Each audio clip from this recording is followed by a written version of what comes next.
Hello and welcome to this pre-recorded webinar for the 2019 Call for Applications for Mobility for Youth, also known as KA 105. My name is Kira Simon and I'm an Assistant Programme Manager within the Erasmus Plus Youth team at the UK National Agency. I'm also accompanied by my colleague Sonia Nazir, who will be presenting this webinar with me today. This session has been designed to support applicants looking to apply for funding under the decentralised strand of Key Action 1, known as Mobility for Young People and Youth Workers, in the 2019 call. We will primarily focus on how to complete the online application form and provide you with some helpful hints and tips regarding the application process. If you would like more information on Key Action 1 Youth, you can refer to the 2019 Programme Guide and Guide for Applicants available on the Erasmus Plus website. We will now go through the presentation, starting with an overview of Key Action 1 Youth, looking at the different opportunities available under this key action. We will then focus on completing the online application form with what you need to do before applying, completing an application form together, which includes using EC tools such as the distance calculator, validating the application form, and touching upon some key points. We will close the webinar with reviewing the next steps and support and contact information in the run-up to the deadline. If you prefer to read the notes on how to complete the e-form, you can find these in our Guide for Applicants, which is available on the Erasmus Plus website under the section Apply for Youth Mobility Funding.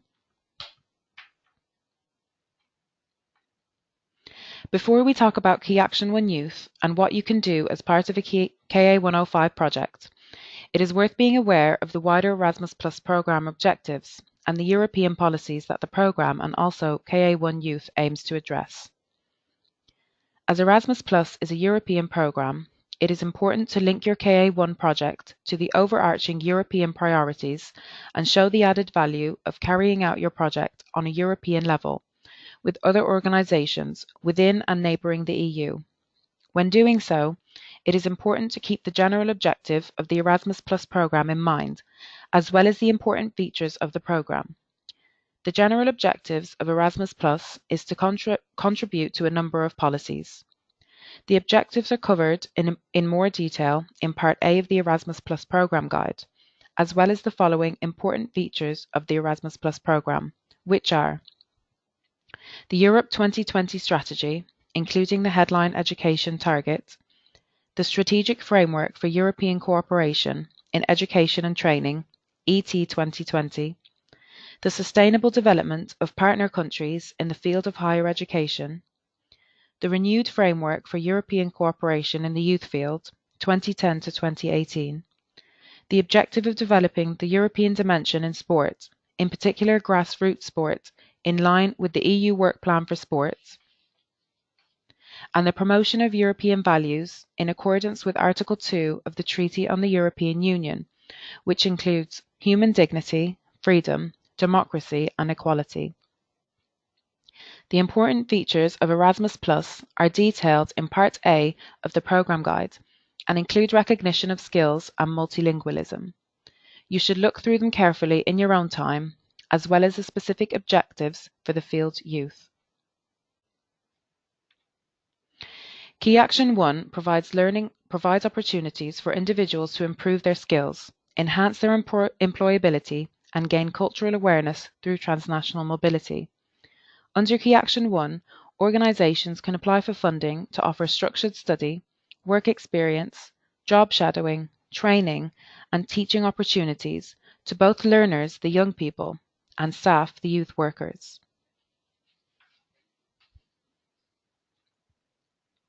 Within Key Action 1 Youth, there are opportunities for young people and youth workers. The types of projects that can be supported under this key action are mobility projects for young people and youth workers that can comprise of youth exchanges and youth workers training and networking activities. In the following slides, we will review each of these activity types in more detail. As a basic overview, as you can see on the screen, under Key Action 1, within the youth sector, there are opportunities for young people and youth workers alike. The types of projects that can be supported under this key action are mobility projects for young people and youth workers that can comprise of youth exchanges and youth worker activities. In the following slides, we will look into these activity types in a bit more detail. Youth exchanges. Youth exchanges enable groups of young people from various countries to meet during an exchange, live together, and work collaboratively on a chosen topic. Young people taking part in youth exchange activities must be aged between 13 and 30. It is important to note that the minimum age of 13 must be reached by the start of the activity, and the maximum age of 30 must not be exceeded at the time of the application deadline. The overall project duration can be a minimum of 3 months and a maximum of 24 months. The actual youth exchange activity duration can be between 5 and 21 days. This is excluding travel days. Activities can include workshops, debates, role plays, outdoor activities, and arts and crafts related activities. Tourist or holiday activities, festivals, and performance tours are not eligible youth exchange activities. All of these activities are to be designed and prepared by young people before the exchange, and young people should be actively involved with the project at all stages of its delivery. For this type of project, there needs to be at least 2 participating organisations from both Erasmus Plus programme countries and partner countries neighbouring the EU. You should refer to the programme guide on our website for the list of participating countries that fall under this category. Each country involved in the project, applicants and partners, must put forward a national group of participants for the exchange. Each group must comprise of a minimum of 4 young people and 1 group leader. Young people must be supported and supervised during the exchange itself by group leaders aged 18 or over from the participating organisations, who assume responsibility for leading the activity and ensuring the health and safety and welfare of the participants. The total number of participants for each youth exchange must be between 16 and 60 participants in total, plus group leaders. Multiple exchanges within the same project are possible, allowing for reciprocal exchanges. Advanced planning visits can be included in these projects. An advanced planning visit is only eligible for youth exchange projects. The purpose of APVs is to ensure high quality activities by facilitating and preparing administrative arrangements, building trust and understanding, and setting up a solid partnership between organisations involved. Young participants can also be involved in the visit to integrate them fully in the project design. An advanced planning visit must take place in the country of the receiving organisation ahead of the youth exchange. The duration of an APV must be of maximum 2 days, excluding travel days, and the number of participants is generally 1 participant or group leader per group. There is a possibility to raise the number to 2 participants per group, provided the second person is a young person who will take part in the youth exchange activity. Mobility of youth workers. These projects focus on mobility of youth workers, supporting the professional development of youth workers of any age. Projects can last from 3 to 24 months. Activities can last from 2 days to 2 months. These projects include transnational or international seminars, training courses, networking events, and study visits, a job shadowing observation period abroad in an organisation active in the youth field. The total maximum number of participants is 50.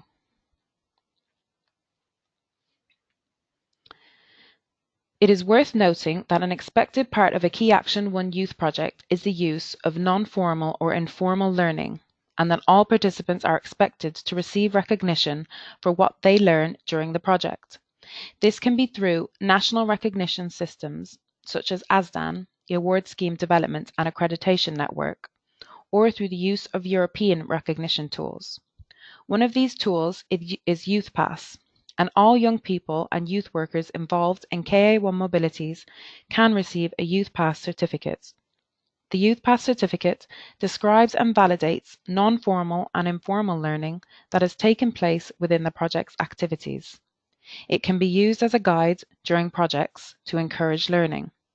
More details and guidance can be found on the official website www.youthpass.eu.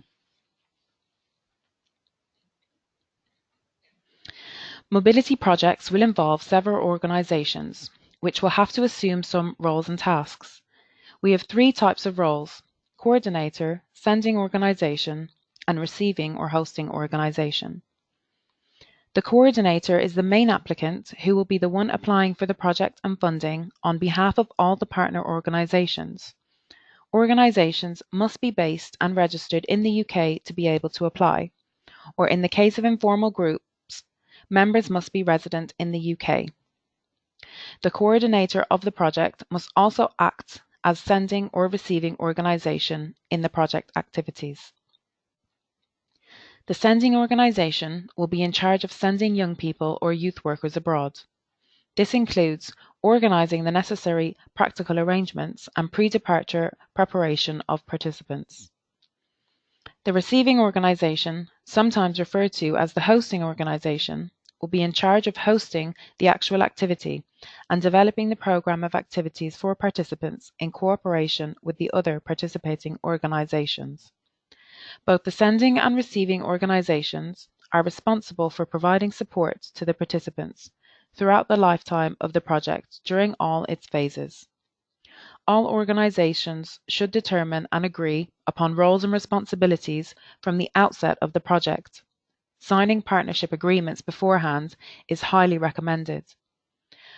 For information about the types of organisations that can apply for KA1 Youth funding, please refer to our 2019 KA1 Youth Guide for applicants. Before you apply. Before you begin your application, you will need to ensure that you have obtained a Participant Identification Code, or PIC, for your organisation. This is a 9-digit number that is generated by the system and is unique to your organisation. This will enable you to complete the application form. In addition, you need to ensure that all the details on your organisation are up to date on the European Commission's participant portal. So, if you don't already have a PIC, you will need to complete these 2 registration steps. Firstly, register an individual account on EU Login. This is a point for user authentication to a wide range of EU Commission tools. The registration process is very simple, and you can download a handout from our website, which will guide you through the process. It can be found in the Before You Apply section. It is important to ensure that the individual whose account will be linked to the PIC is contactable and able to represent your entire organisation. Once you have your EU login, you need to obtain a PIC for your organisation through the participant portal. The participant portal is a single entry point for the electronic administration of Erasmus Plus projects, as well as projects funded under other EU programmes. After starting the registration process, you will be prompted to provide information about your organisation, as well as upload documents related to your organisation.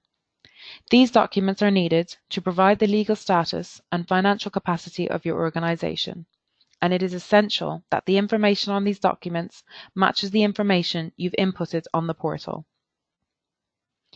If you are creating a PIC, ensure you register onto the correct participant portal. The link provided in the handout on our website is for the Education, Audiovisual, Culture, and Citizenship and Volunteering portal, which is the correct one. However, if you search on the internet, you may come across the Research Participant portal, which is not the correct portal for Erasmus+. Ensure all of your partners participating in the project also have a PIC and that all their organisation's data is correct and up to date on the participant portal before submitting your application. This is because this information is extracted from the PIC into the application form and partner mandates. Partner mandates are now no longer available on our website, as these are generated from your application form, based on the data entered under participating organisations. Once you have completed all the partner information, you will be able to download the partner mandates. These must be hand-signed by the legal representative from each partner organisation and the legal representative of the applicant's organisation. Signed versions must be scanned and attached as an annex to the application form before submission. You should check that all the information in the mandates is accurate and identical to the PICs. Any discrepancies will result in the NA not accepting the partner mandates. We would like to remind you of the upcoming deadlines for Key Action 1 Youth applications submitted under the 2019 call. All applications can only be submitted online, and most importantly, they must be submitted by 11 a.m. UK time, which is 12 midday Brussels time, on the day of the deadlines indicated above.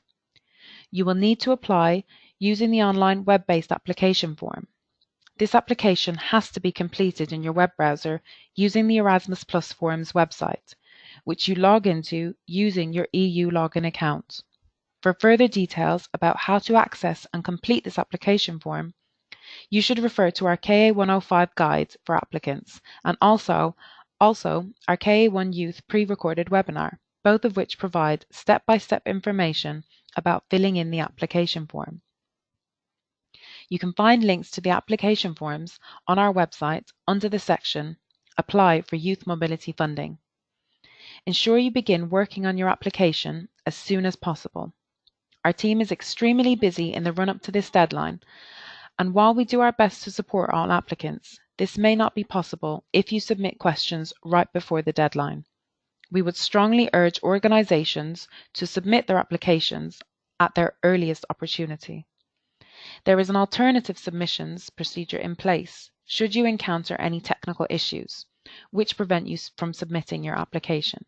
This process is outlined in our guide for applicants and should be adhered to if you wish for the NA to consider your application. Once you have completed all the pre-application steps, you start your application form. The application form will need to be submitted online by the applicant's organisation. The form can be accessed via a link on the Erasmus Plus website on the Apply for Youth Mobility Funding page. For those of you that have submitted applications before, you will see that the initial applications page has changed slightly. For your reference, when you first access the application page, ensure that you have clicked the Opportunities tab in the top right-hand corner. You can then select either Youth or Learning Mobility of Individuals, KA1, to access the KA1 Youth Applications forms. By clicking Youth, all opportunities under this sector will appear, which includes KA2 and KA3. By clicking Learning Mobility of Individuals, KA1, all sectors will appear, which include higher education, vet, adult education, and schools. Therefore, it is important to ensure you are selecting the correct action and field.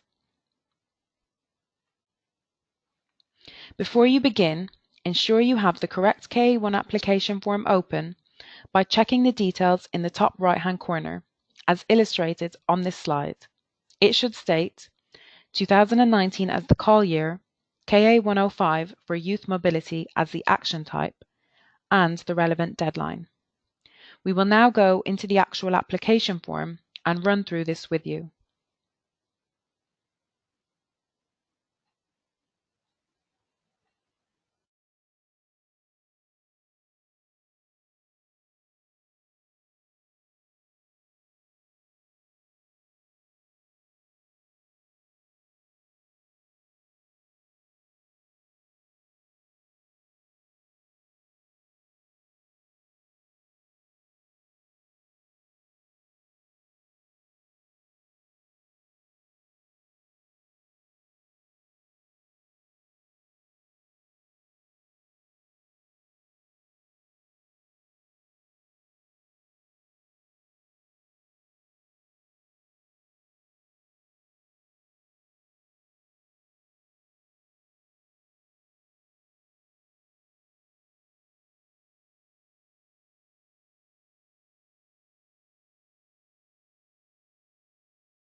We will now talk you through the Erasmus Plus online web form for youth mobility projects, which applies to projects that focus on youth exchanges and/or youth worker mobilities.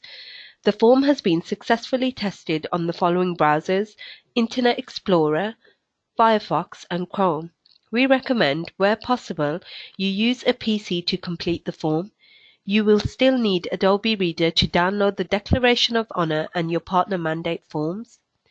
We will now go through each section of the Key Action 105 application, highlighting the core areas of the web application form. For detailed guidance, refer to our Guide for Applicants, which is available on the ePlus website under the Apply for Youth Funding page.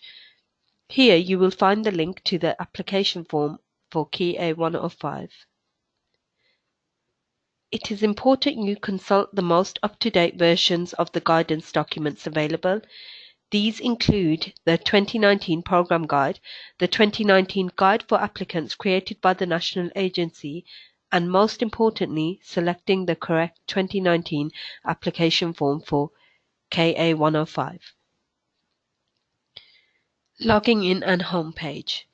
To open the KA105 application, you need to click on the link to the Erasmus Plus Forms website, which take you to the EU login screen. Log in using your EU login details. You will then be redirected to the home page. On this page, under Opportunities, you will see all fields and key actions displayed. There is also another tab called My Applications. Here you should see any applications which you have already started or finalized. As previously mentioned, you can either select Youth or Learning Mobility of Youth Individuals to access the Key Action 1 Youth application forms. By clicking Youth, all opportunities under this sector are displayed, which include Key Action 2 and Key Action 3. Under the Youth Mobility option, click Apply to generate a new application form. Once you have clicked Apply, a welcome message will appear. Please read this carefully as it gives you important information on some of the form functions. Each time you click Apply, a new draft of the application will be created and saved. Therefore, if you have multiple application drafts saved, ensure you open and edit the correct one. The application is saved automatically every 2 seconds. Therefore, there is no option to save the form and you must ensure you are connected to the internet at all times. The menu of the left displays each section of the application, which currently show a red triangle, until each mandatory section has been fully completed with correct information. Individual boxes within each section are also marked with a red line on the left-hand side until information has been entered.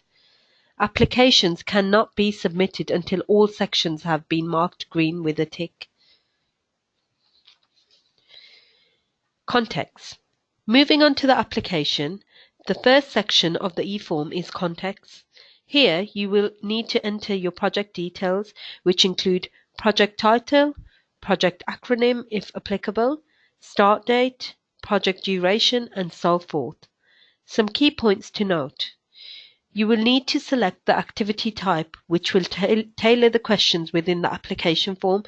Therefore, ensure you select the correct type. For mixed projects, both can be selected.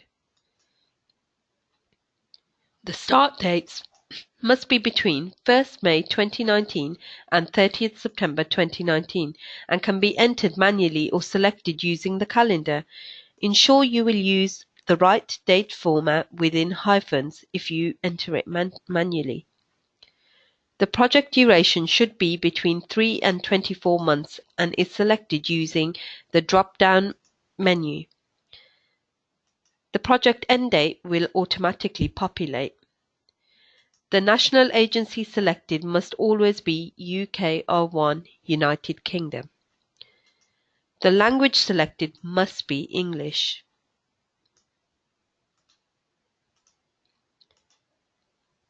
The overall project duration will need to encompass all project-related activities, from promotion and recruitment through to evaluation and dissemination. It is important to consider a realistic project duration to be able to carry out all activities to a high standard. You are expected to carry out project activities up until your project end date before you can report on your project and request any final payments of your grant. Therefore, please bear in mind this when planning the length of your project. You should also ensure you have incorporated sufficient time before your activities start to be able to purchase economical travel tickets and allow for enough time to prepare the participants. In addition, we also recommend you allow time for preparation and be wary of delays in receiving your contract for the project. Please note that if you are awarded funding, the indicative date for signing your contract with the UK National Agency is 5 months after the deadline, so July 2019 for applicants applying under the 5th February 2018 deadline. You are therefore advised to select a project start date with this in mind, as the cost for any activities incurred before your contract is signed are at your own risk. As you can see, all the fields have been completed and this section is marked with a green tick. Participating organizations. Moving on to participating organizations, this has two subsections: applicant organization and partner organization. You may add a new partner via the Add Partner button at the bottom of the screen. The eForm will create a new subsection under Partner Organizations. The process will repeat every time you add a new partner organization.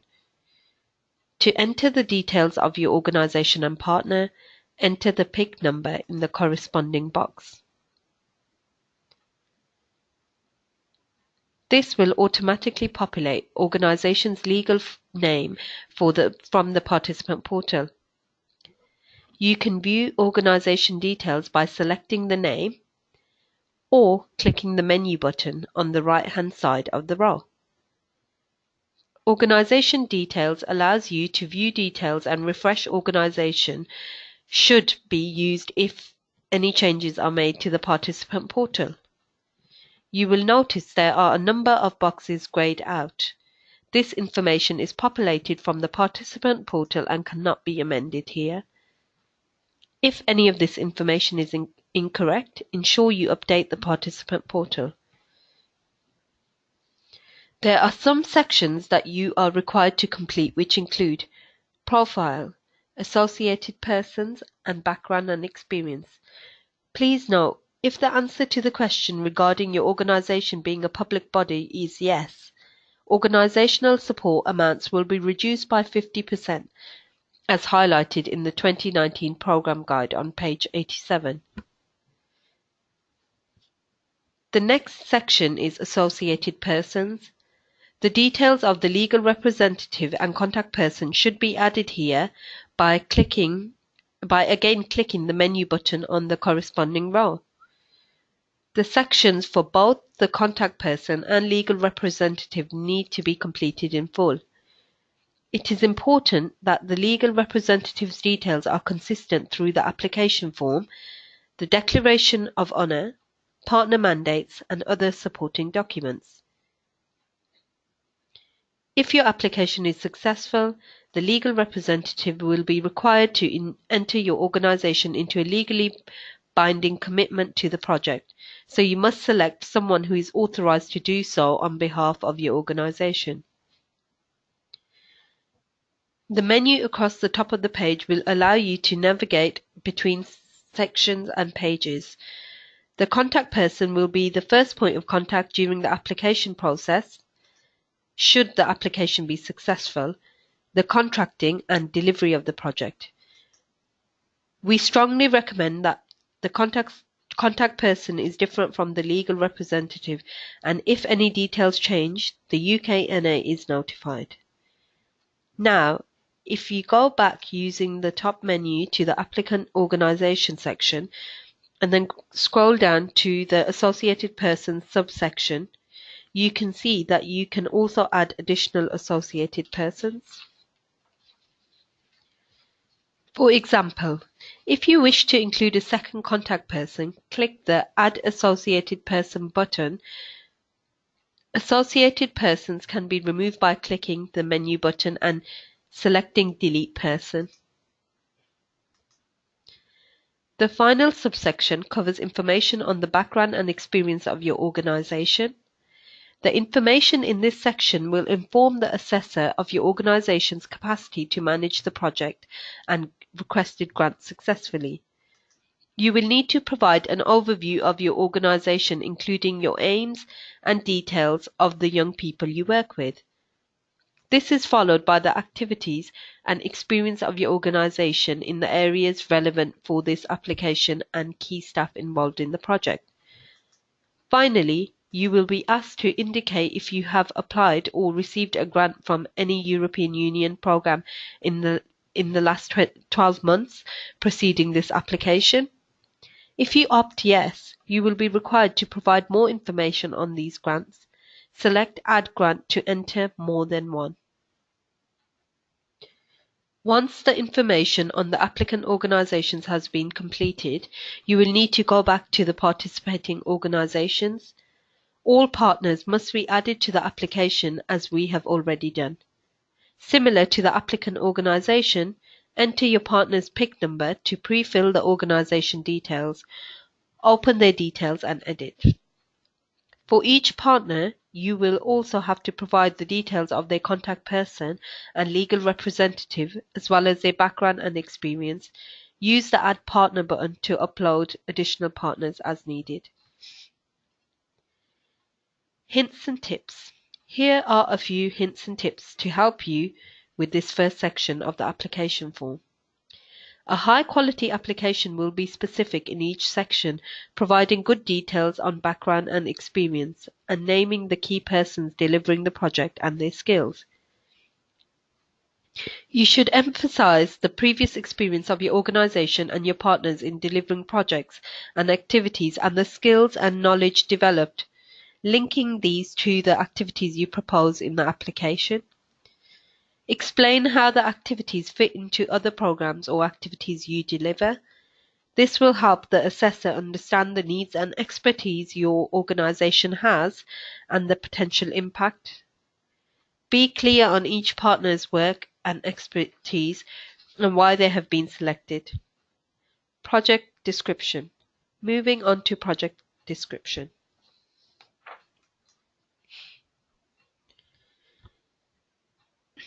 In this section, you must provide a rationale for your project, identifying the objectives, issues, and needs of your projects you will address. Outline how these needs and objectives were established, for example, through research and planning meetings. Where possible, youth exchanges projects should demonstrate how young people were and will be actively involved in shaping the project. You should also show a clear link with the priorities and objectives of Key Action 1 Youth. You should outline the competencies or learning outcomes participants will acquire through participation and identify the competencies that specific activities and methods will develop. There should be a clear link between the aims of your project, the activities, and the learning outcomes, and these should be relevant to your participants and address their needs. You should detail how the partnerships were formed and their contribution in terms of the skills and experience that they have that is relevant to the project. Outline how this project links to the needs and objectives of your partners. For the topics addressed by your project, select up to 3 relevant topics from the options. If your project expects to address more, please choose the 3 most relevant. Next, you will need to select if your project will involve participants with fewer opportunities. Selecting yes will prompt further questions on the background of these participants, their involvement, their circumstances, and the measures that will be in place to support the participants. You must state if your project involves participants with fewer opportunities. If you select yes, you will need to identify the types of situations these participants are facing. Enter the actual or likely profile of the participants up to a maximum of 7. For more detailed guidance on each category, please refer to page 10 of the 2018 Programme Guide in the Equality and Inclusion section. Preparation. The next section is preparation. When completing this section, refer to the information provided in the award criteria for the specific key action in the Programme Guide.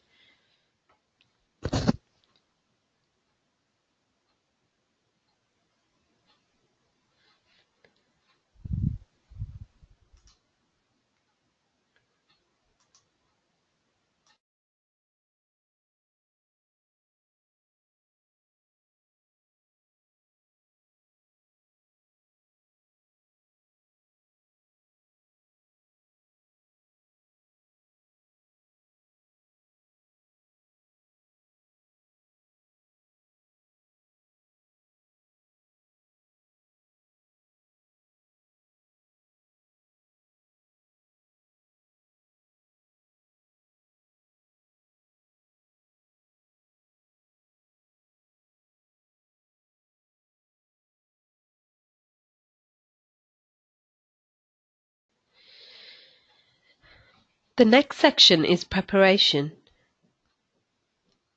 Under both practical arrangements and project management, you should detail how practical and logistical arrangements will be addressed, which include but are not limited to travel, accommodation, insurance, safety and protection of participants, visas, social security considerations, mentoring and support and preparatory meetings with partners.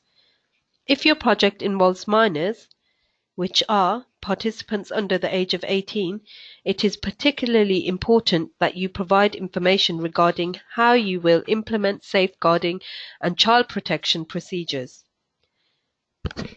In the project management section, you should focus on the roles and responsibilities of all participating organizations in order to ensure quality learning outcomes as well as good administration and delivery of the project.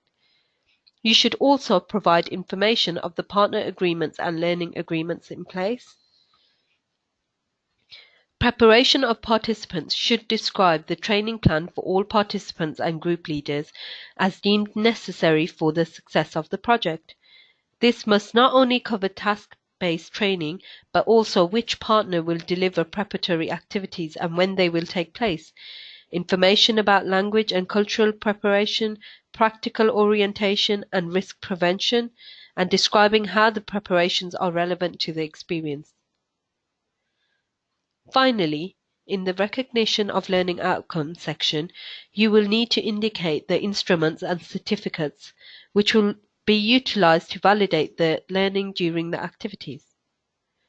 Erasmus Plus promotes the use of European tools and certificates such as Youthpass, which is the most commonly used European recognition tool for non-formal and informal learning in youth work. You will have to state if you will use any competence validation certificates, and if so, which ones. You will also have to explain how you will use these. Activities. Moving on to the activities section, this is one of the most important parts of the application. You are required to individually add each flow, completing the budget headings for each activity separately, which includes special needs costs and exceptional costs. Therefore, you will need to ensure the costs requested correspond to the correct activity number. Once you have selected the activity type and entered the activity title, you will be required to describe the activities, outlining all activities, the context, and objectives and how they meet the objectives of the project. You should also include details about the venue, plan dates, working methods, countries involved and the roles of the participating organisations. Remember, this information is also provided within timetables of activities, which must be annexed to the application form.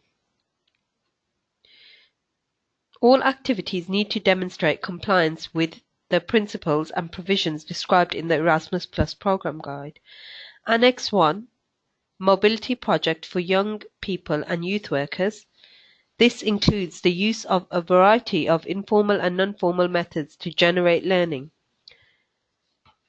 Formal methods should be strictly limited. All activities should include space for participants to reflect on their learning, ideally using Youthpass, and should encourage active participation, creativity and initiative. The final questions cover the participant's profile. Here, you must describe who your participants are and provide details of their age, background, learning outcomes, learning needs, and what the learning outcomes or competencies are expected to be acquired. You should also detail the recruitment and selection process from all partner groups and how you will ensure a fair and transparent process. Once all the narrative has been completed, you can begin to add your flows under this activity. Select the flow number to edit and complete all mandatory fields. Group. Country of origin.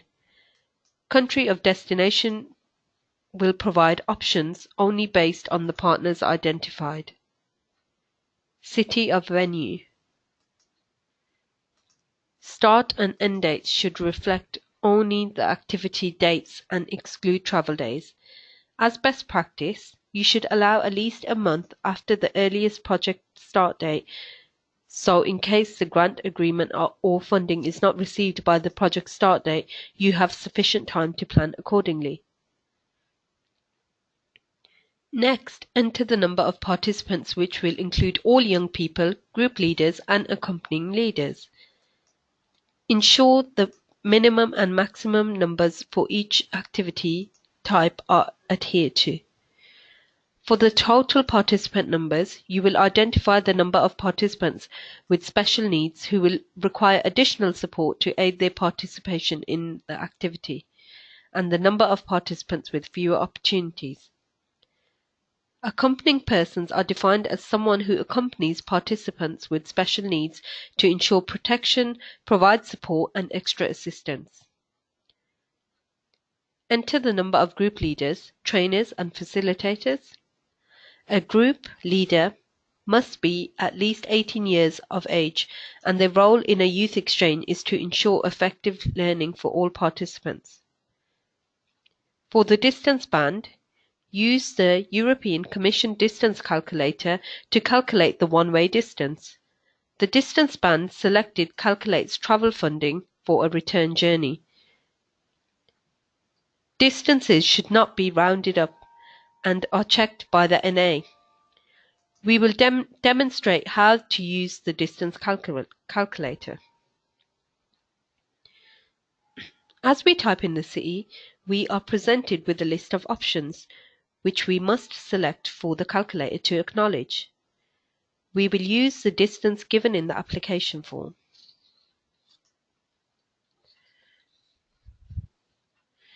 If you are requesting expensive costs for expensive travel, the distance bands fields will grey out as you are not able to request travel funding under both the travel budget and exceptional costs.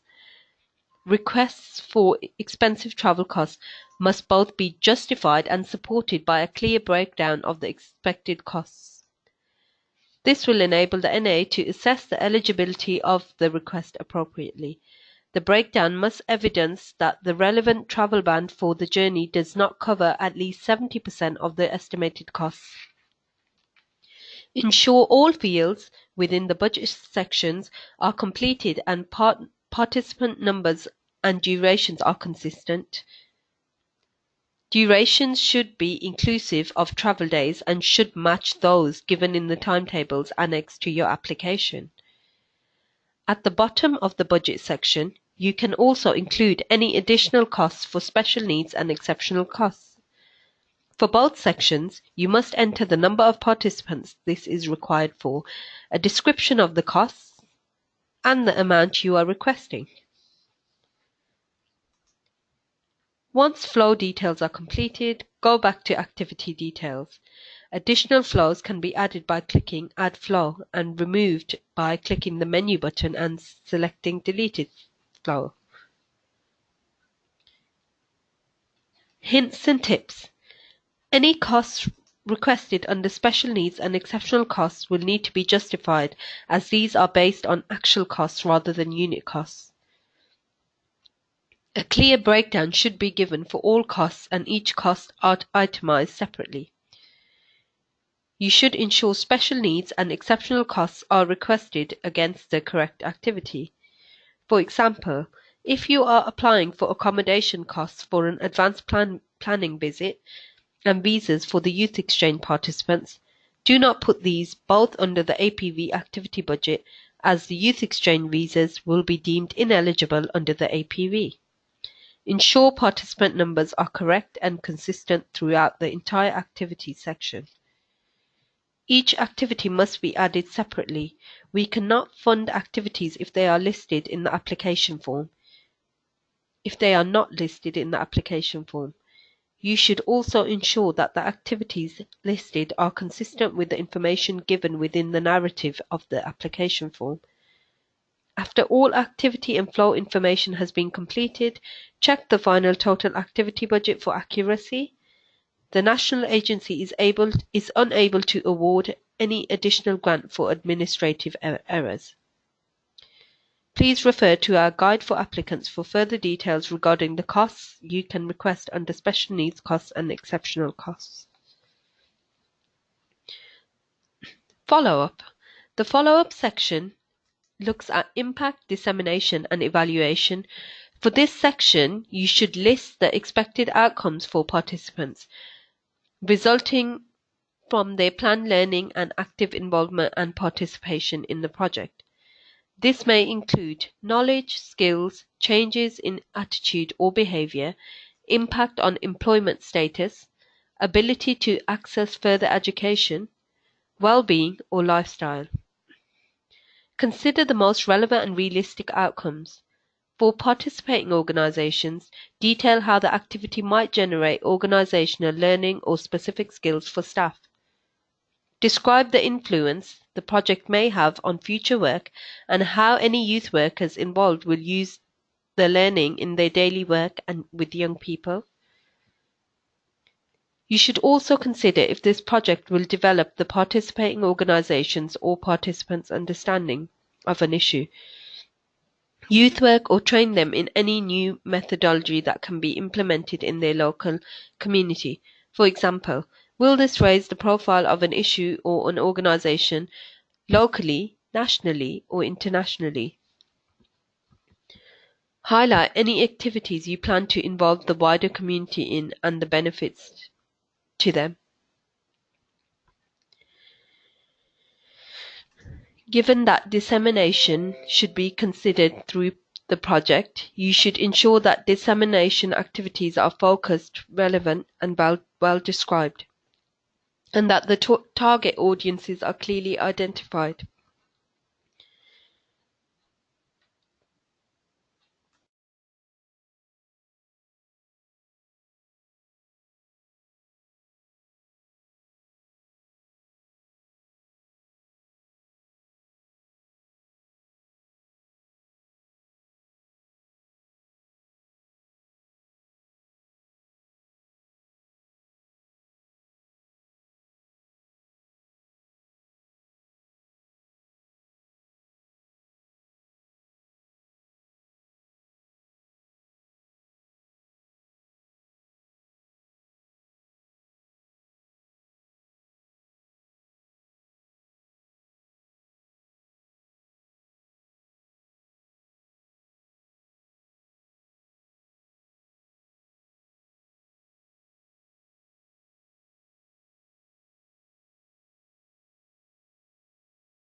Dissemination activities may be in the form of local meetings, workshops, or discussions, and you may use handouts, reports, evaluations, or videos.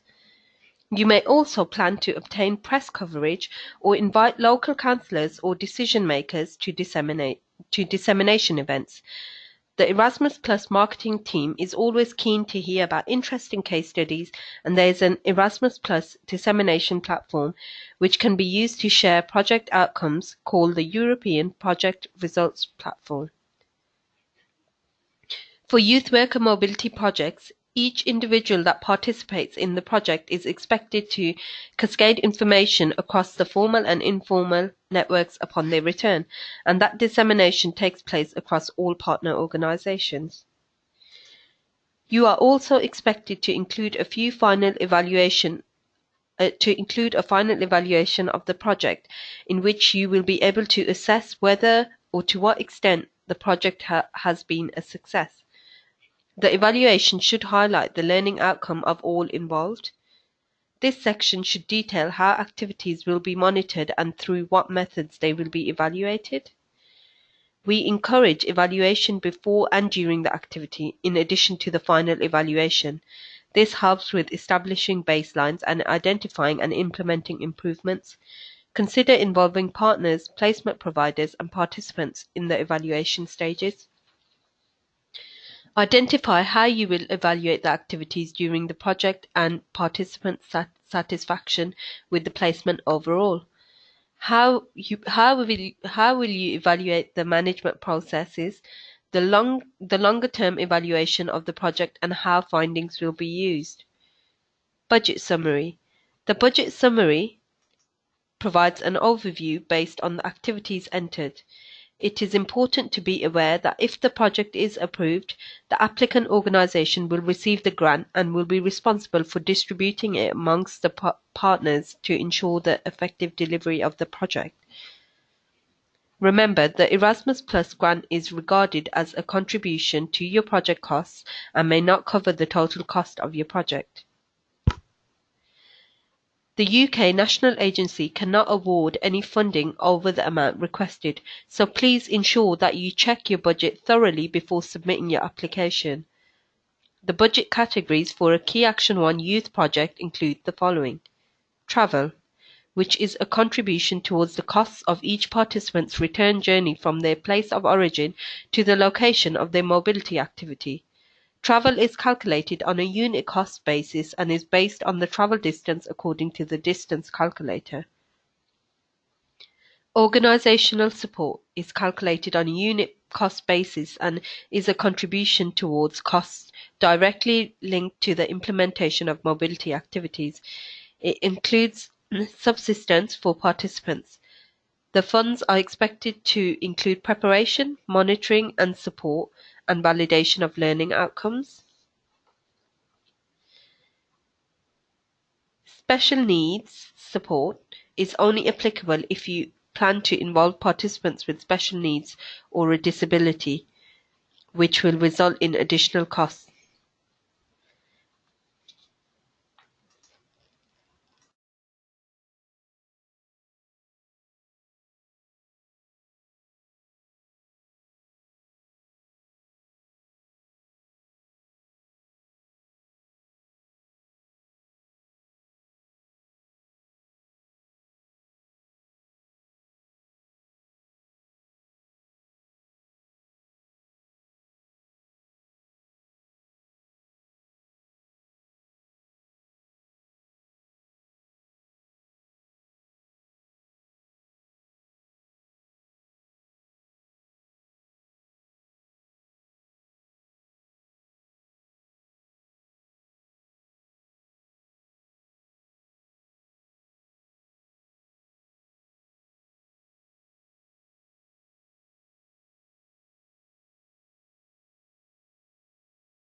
Apologies.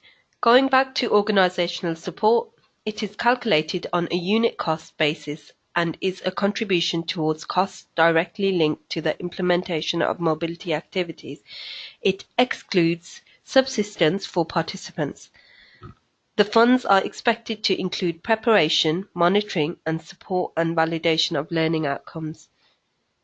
Special needs support is only applicable if you plan to involve participants with special needs or a disability, which will result in additional costs. This component of the grant is based on an estimate of the likely actual costs relating specifically to the needs of participants with disabilities. Ensure you provide a clear and detailed justification for the amount requested. This will be assessed as part of the overall assessment of the application. If the request is not considered reasonable, it may be reduced or removed. Whilst there is no limit to the amount you can request, the balance will be payable on actual costs evidenced at final report stage. Exceptional costs are calculated on an actual cost basis. Applicants must detail how many participants the funds are required for and a breakdown of costs in the narrative. Funding rules state that these costs are specifically to support the following: visa and visa-related costs, costs for providing a financial guarantee, expensive travel costs, participation of young people with fewer opportunities, costs in support of reinforced mentorship and specific preparation in the case of participation of young people with fewer opportunities, accommodation and board costs for advanced planning visits, maximum 2 days activity and 3 nights accommodation. For youth exchanges, you are able to send one group leader and, if required, one participant, provided the participant is a young person taking part in the activity. The costs that you can request under each budget heading vary across activity types, so please refer to the program guide for additional clarification. If any errors are identified in this section, you will need to go back to the flows and activities to amend. Project Summary. Moving on to the Project Summary section, here you should ensure you provide a well-written, comprehensive summary of your project. Project summaries must be written in plain, clear English and free from jargon. It is important to be concise and clear and mention at least the following elements: context background of project, objectives of the project, number and profile of participants, description of activities, methodology to be used in carrying out the project, a short description of the results and impact envisaged and the potential longer-term benefits. The summary may be used by the EC or NA in their publications and will be published on the Erasmus Plus dissemination platform. The subsections, summary of participating organizations and summary of activities and participants, are pre-populated tables based on information from earlier sections of the application. Annexes. In the Annexes section, up to 10 annexes relevant to your application can be uploaded. The following documents are mandatory. The Declaration of Honour should be downloaded from this page by clicking Download Declaration of Honour. This will need to be printed and hand-signed by the legal representative named in the application. This must then be scanned and attached as an annex to your online application by clicking Add Declaration of Honour. Partner mandates must be downloaded by clicking Download Mandates.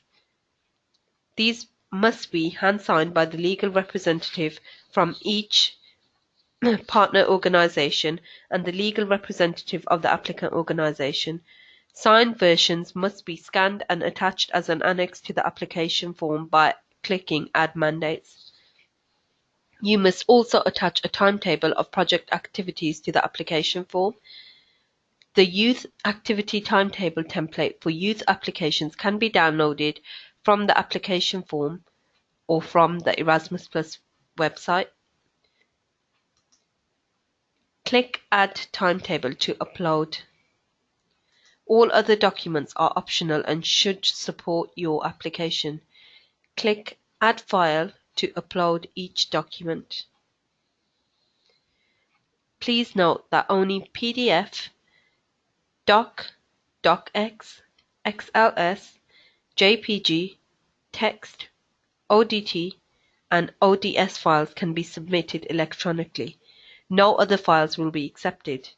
Any file that has been added in error can be removed by clicking the X on the corresponding row. Checklist. Finally, we proceed to the checklist section. This provides a quick review checklist so that you are able to mark off the completed submission activities. Ensure you fulfill all the listed requirements. The data protection notice provides information on your data protection. General notice is provided regarding data protection, which applicants are required to read. Tick the box to confirm you agree with the notice. Submission. Once you have completed the application form, you will need to check the following components. Check all mandatory fields have been completed. Any sections displaying a red triangle will need to be fully completed. Read the data protection notice and tick the box. The legal representative of the applicant organization must print the declaration of honor. Read it, complete the fields, and hand sign the form. The signed declaration of honor should be scanned and attached as an annex.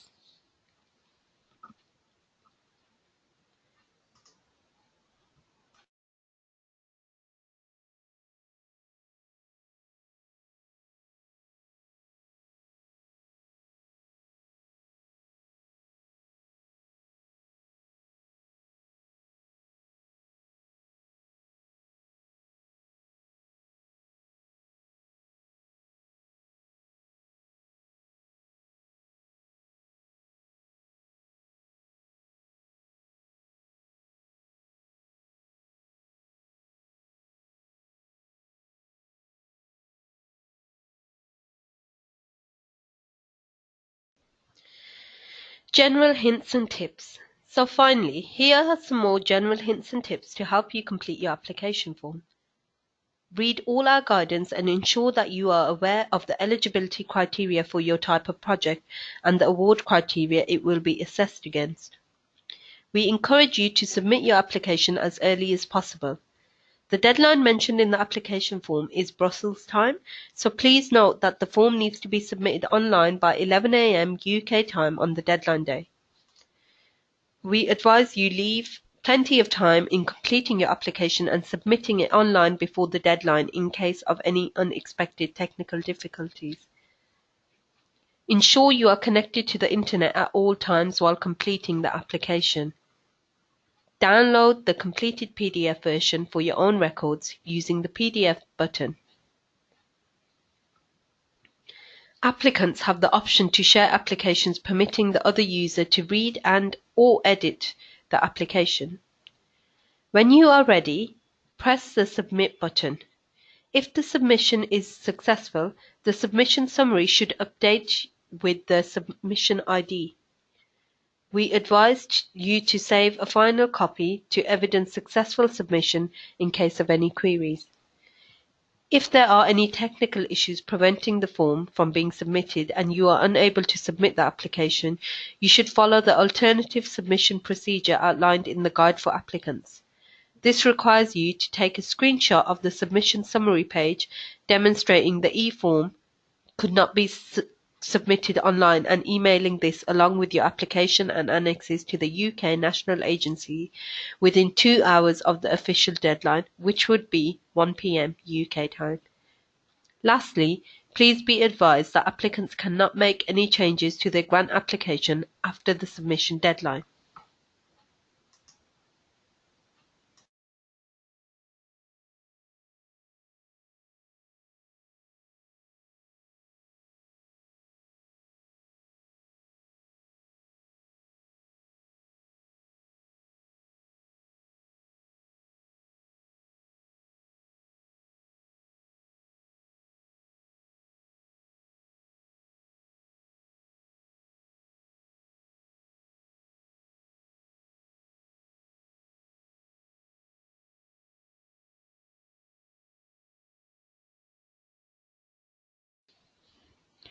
As previously stated, you will need to ensure that all annexes are attached before submitting your application.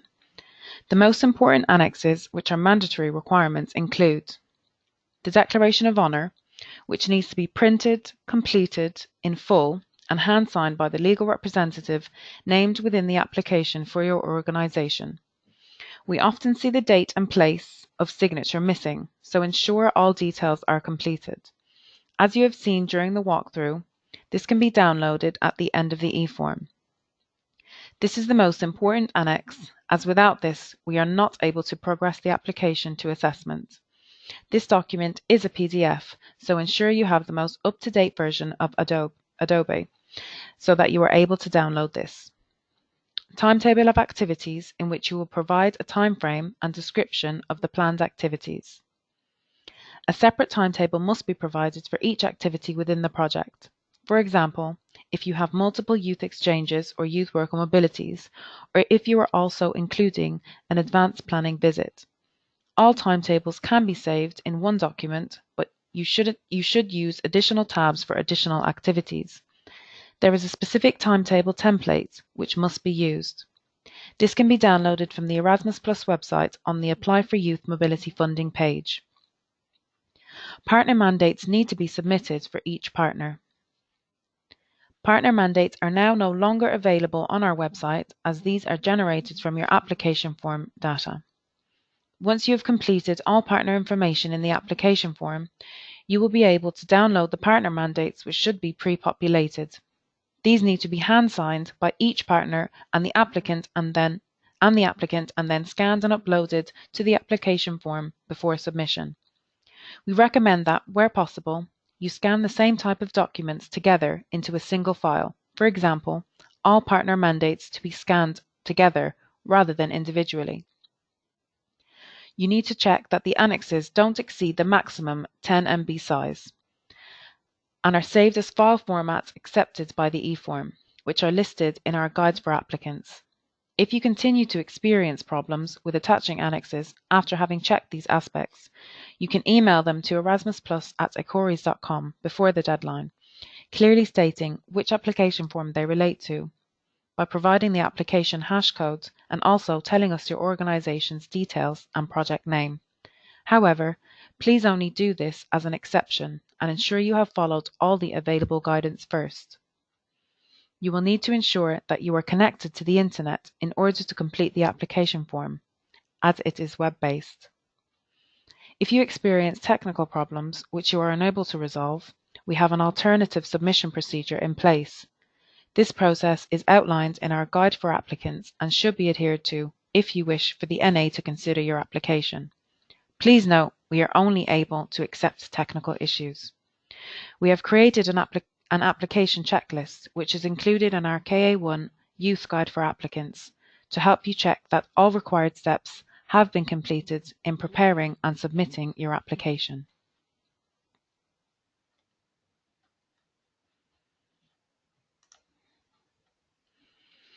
After your application has been submitted, the UK National Agency will conduct some preliminary checks. If during these checks your application is deemed ineligible, it will not progress to assessment. Applications are considered ineligible if they do not comply with the eligibility criteria specified in the Programme Guide for Key Action 1 Youth Mobility Projects on pages 78 to 80. Here we have provided some examples. However, this list is not exhaustive. Examples include: your planned activities are not eligible under KA1 Youth, such as not meeting the duration requirements or minimum or maximum participant numbers. Your organisation, as an applicant, has no legal personality in the UK. There are mandatory documents missing, or your application was submitted after the deadline. If your application has been deemed eligible, it will progress to the next stage of the process. The NA will arrange for it to be assessed by external experts from a qualitative point of view, against the awards criteria published on page 81 of the 2019 Programme Guide for Youth Exchanges and Youth Worker Mobility Projects. As shown on this slide, there are 3 awards criteria, which illustrate that an application can score a maximum of 100 points. As per the rules, for an application to be awarded successful, it must score a minimum of 60 points out of 100, as well as scoring at least half of the maximum points in each award criteria.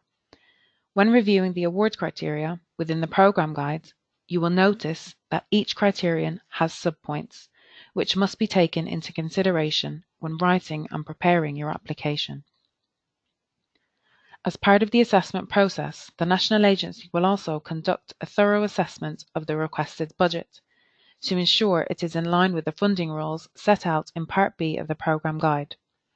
If there are any budget requests which do not comply with these rules, your requested budget may be reduced accordingly.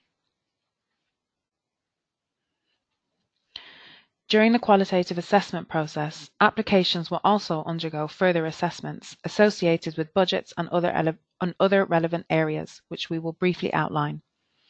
Applicants will need to comply with the exclusion criteria, which is detailed in the 2019 Programme Guide. These include situations such as being bankrupt or participating in criminal activities. An applicant will be excluded from participating in the call for proposals or will be rejected from the award procedure if it is found to be in one of the situations described in the criteria. The selection criteria assess an organization's operational capacity and financial capacity.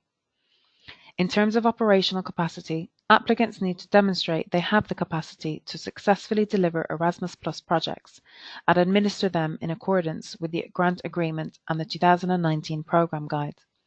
The assessment of organizational capacity will consider elements like the roles of staff involved in delivering the planned project and the past history of the applicant in delivering EU-funded projects.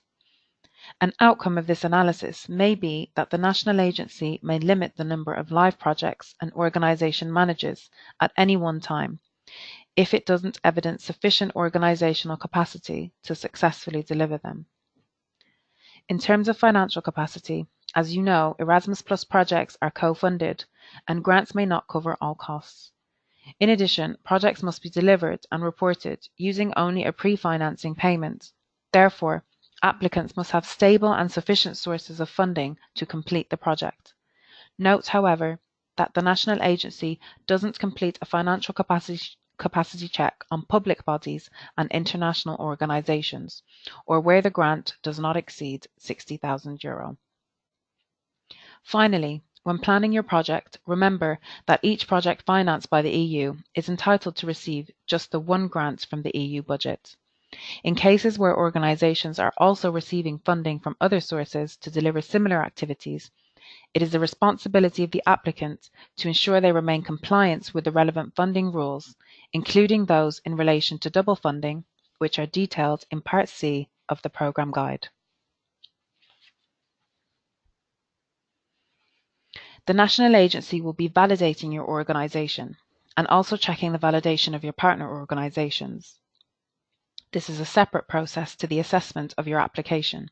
Therefore, the fact that your organisation has been validated does not automatically imply a successful outcome of your application. During the validation process, the national agency will check whether all the information you have input on the participant portal is complete, correct, and up to date. Validation will encompass checks on whether the required legal forms, financial forms, and supporting documents have been uploaded, as well as checks to ensure all information across the documents and portal are correct and consistent. You can find more information about the validation process in Part C of the Programme Guide. Your partners will also need to be validated by their corresponding national agencies, and the UK&A will check to ensure that they have been validated. Organisations which are not valid cannot participate in Erasmus Plus funded projects. If you or your partners cannot provide the correct and fully completed documents during the validation process, there may be significant delays to the processing of your application, and the NA may even have to withdraw its offer of funding if your application is successful. We will now briefly review the budget. There is no maximum budget for KA1 youth projects that can be requested. However, this will have to be a realistic request based on the proposed activities and your organisational capacity. The grant is a contribution to the overall project costs and is made up of unit cost contributions and actual cost contributions. The unit costs funding is automatically calculated depending on the data entered. Unit costs are a set amount per participant, which is a contribution towards the overall cost. For some unit costs, you will actually spend more, and for some, perhaps less than the unit cost. Unit costs are used to help make the funding simpler to understand and manage. For example, this can be the number of participants for a certain duration, or a set cost per distance travelled. Budget headings using unit costs are travel and organisational support. Actual cost is based on the real cost of the item or service and can be fully or partly reimbursed. Budget headings using actual costs are special needs support up to 100% and exceptional costs. Under exceptional costs, depending on the item or service, only a percentage of the actual total cost will be funded via the Erasmus Plus budget. A breakdown is provided in the 2019 Programme Guide and the Guide for Applicants. It is important to note that any request for financial support to cover special needs support and exceptional costs must be clearly explained in the application form narrative. The assessor will not assume anything in relation to these costs and can recommend cutting them from the budget unless adequately justified. For some costs, such as expensive travel costs, a breakdown of the estimated costs is also required to evidence that the travel band does not cover 70% of these anticipated costs. Before we conclude, we would like to emphasise some key points.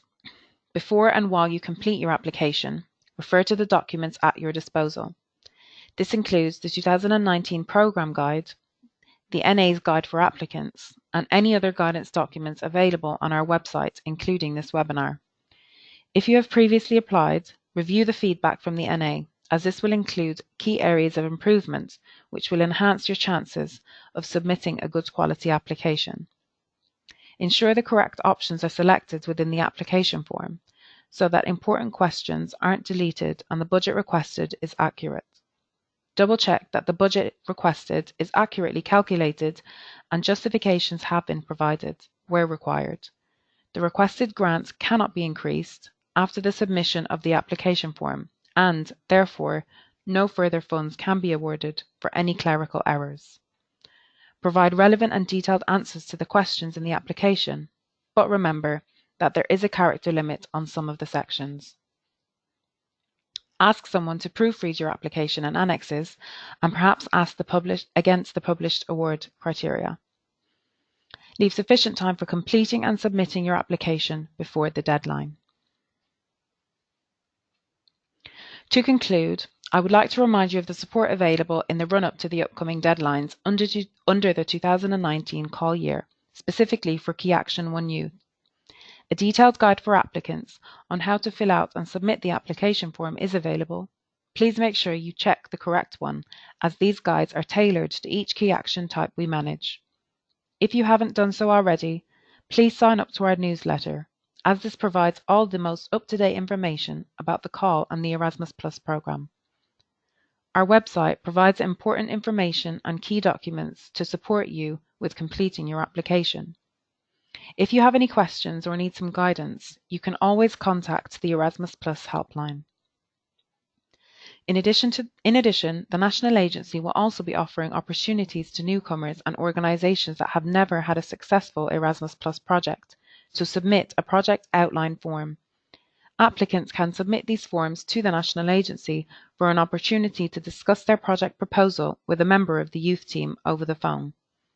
Calls will take place between the 7th and 31st of January 2019, and all forms should be submitted to the National Agency by the 25th of January 2019. This only applies to round 1. Thank you for your listening to this webinar. Here are the contact details for the Erasmus Plus helpline. Our team at the UK National Agency are available every day from Monday to Friday to answer any queries you may have. Remember to refer to the Erasmus Plus website for the latest news and further support and guidance. We hope you found this webinar useful, and we wish you the best of luck with your applications.